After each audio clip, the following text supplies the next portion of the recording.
If you want to be healthy, smart, and get a head start, growing up to be the very best you can be, join the Kids for Health Clubhouse Kids and learn healthy ways from A to Z. Learn to have a healthier body and a cleaner world too. Don't forget your many manners. Hey, Kids for Health brings it all to you. Kids for Health, Kids for Health. You'll see what we're talking about. You can be a shining star. Wow, you'll go far. No doubt. Learn to have a healthier body and a cleaner world too. Don't forget your many manners. Hey, Kids for Health brings it all to you. To you. To you. Everybody ready? Healthy choices help you grow. Healthy choices head to toe.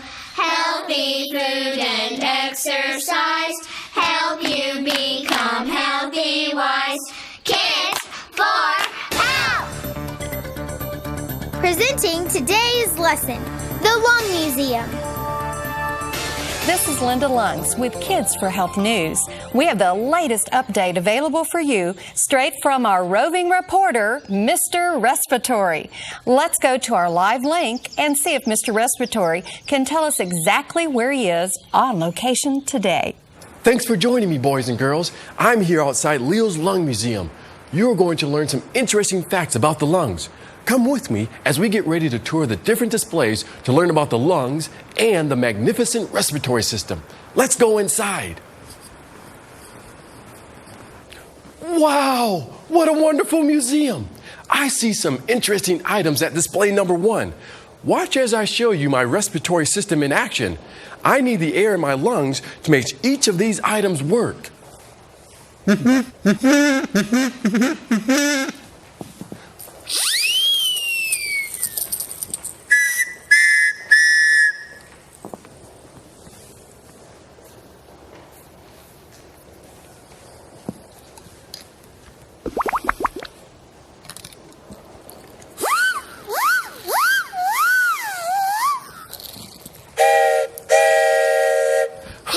Your lungs help you do some fun things. How do you like that, Linda Lungs? That was great. I noticed an interesting picture beside you. Could you please explain what we're looking at? Those are the lungs. They are protected by the ribs. You have 2 lungs in your body, a right and a left lung. At the bottom of your lungs, you have a large muscle called a diaphragm. The diaphragm is attached to your lower ribs. It's similar to a rubber band. Rubber bands are flexible and stretchable. When you inhale, breathe in, your diaphragm pulls down towards your stomach so the air rushes in and fills up the space. When you exhale, breathe out, your diaphragm pushes up to push the air out of your lungs. Mr. Respiratory, may I interrupt for a moment? Certainly. Let's ask our viewing audience to practice inhaling and exhaling. Great idea. Students, please sit up straight and breathe with me. Take a deep breath in through your nose. Hold it. Now breathe out slowly through your mouth. Let's do that again. Inhale. Hold it. Exhale. Breathing like this really makes me relaxed. Mr. Respiratory, are you there? Did we lose you? Oh, apologies to all of you. What's coming up next? Is that a suitcase I see? Yes, Linda. Linda, it's travel time. It's time to take a trip. What kind of trip? A trip with air as it travels to your lungs. You need to pack your luggage full of something called oxygen. Oxygen is an invisible gas your body needs to stay alive. Ooh. It's my friend Ollie Oxygen. Slow down, Ollie, and let the class get a good look at you. Are you ready to go on a journey with us through the respiratory system? Sure, I've made this journey many times. There are so many interesting stops. Let's go. First, air enters your body through your nose or mouth. I think it would be fun to enter through the nose. Everyone, inhale. Don't get stuck in that thick green goop. Now, exhale. Next, air goes through your sinuses. The sinuses are wet and warm. Point to your sinuses with me. These little hairs are tickling me. The sinuses are lined with little hairs called cilia. Say cilia. Cilia. The little hairs are very, very soft. In fact, inside your sinuses, it feels like this soft fur material. With the help of your cilia or tiny hairs, the air is clean and warm as it flows through the sinuses. After the sinuses, the air goes into the windpipe. The medical name for windpipe is trachea. Say trachea. Trachea. Here I go. Woo! What a bumpy ride. Feel the ridges on your neck? That's part of the trachea. This tubing is similar to the trachea. Your trachea has hard rings that hold the windpipe open. When you are grown, your trachea will be about 5 inches long. That's the length of this tube. From the trachea, the air goes into the right and left bronchi. Whee! I'm heading for the left bronchi. Take your hand and make a V with your fingers. Now turn the V upside down and place it on the upper part of your chest. This is like your right and left bronchi. Say bronchi. Bronchi. At the end of the bronchi are the lungs that are filled with air sacs. Excuse me for interrupting, Mr. Respiratory, but we have another special studio guest with us today. All the way straight from the lungs is my friend and yours, Huff Puff, the air sac. In certain circles, he is formally known as alveoli. We'll break away from you, Mr. Respiratory, for our interview with Huff Puff, our little alveoli friend. I'm so glad you are on our show today, Huff Puff. It's my pleasure. I'm proud to represent the more than 300 million air sacs, or alveoli, that make up each lung. I notice you are very spongy and that you have blue and red wrapped around you. What do the red and blue colors represent? It represents the many blood tubes that are in your lungs carrying food, oxygen, that's me. See you later. I'm off for another breathtaking adventure. Bye-bye. And carbon dioxide. The red tubes are called arteries, and the blue tubes are called veins. Air sacs in the lungs look similar to a bunch of tiny grapes, but you need a microscope to see them. Is it true that smoking can hurt you and other air sacs in the lungs?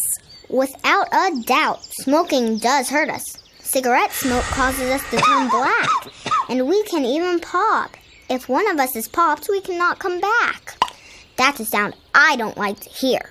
Oh, Huff Puff, we've got to get the word out about keeping the lungs healthy by not smoking. The healthy choice is not to smoke. People should take care of us and all their air sacs. Well, Huff Puff, this has been fascinating. Thank you for joining us today. But now let's head back to Mr. Respiratory at Leo's Lung Museum. My pleasure. Mr. Respiratory, can you hear me? Are you there, Mr. Respiratory? Oh, apologies again to all of you. That's quite all right. You certainly look busy. What are you doing? After hearing all the information on the dangers of smoking, I thought I would make some signs and hang them up around the museum for people to see.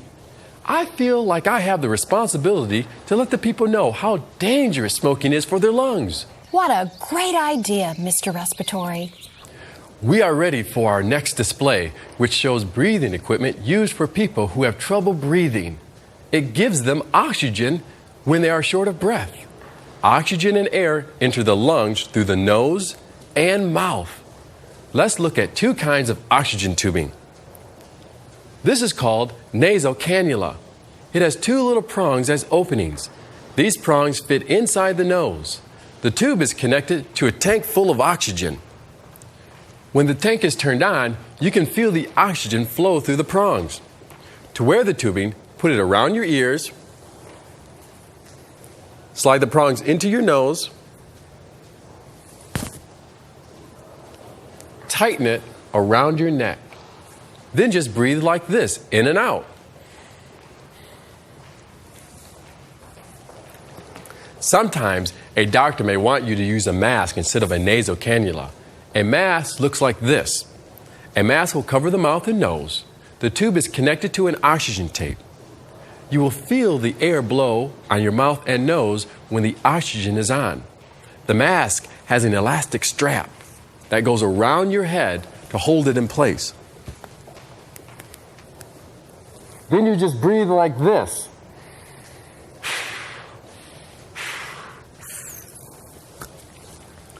The best display was saved for last.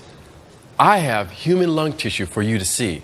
Sometimes when people die, they donate their body organs to hospitals or medical schools so others may learn from them. This lung tissue is kept in chemicals to keep its appearance. If you do not want to look at the lung, it is okay. You may put your head on your desk. Here are 2 samples of human lung tissue from 2 different people. The normal healthy lung has good color, intact air sacs, and you can see the blood vessels.